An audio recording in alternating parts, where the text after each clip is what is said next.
এই টাকাগুলো দেখতে পাচ্ছেন আমার তিল করে জমানো কিছু টাকা।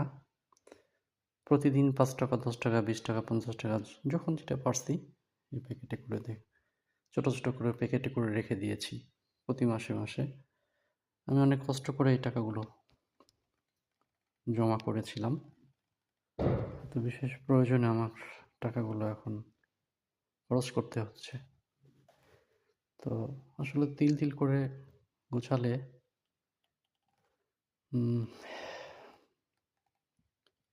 সবকিছুই সম্ভব। তো আমি এই ভিডিওটা দেওয়ার উদ্দেশ্য হচ্ছে যে আপনারা চাইলেও এরকমভাবে আপনাদের খরচের টাকা থেকে কিছু টাকা পরিমাণের এরকম বাঁচালে তিল করে দেখা যাচ্ছে যে একটু করে হলেও একটা সময় বড় অঙ্কের একটা অ্যামাউন্ট হবে, যা হয়তো আপনাদের কোনো বিপদ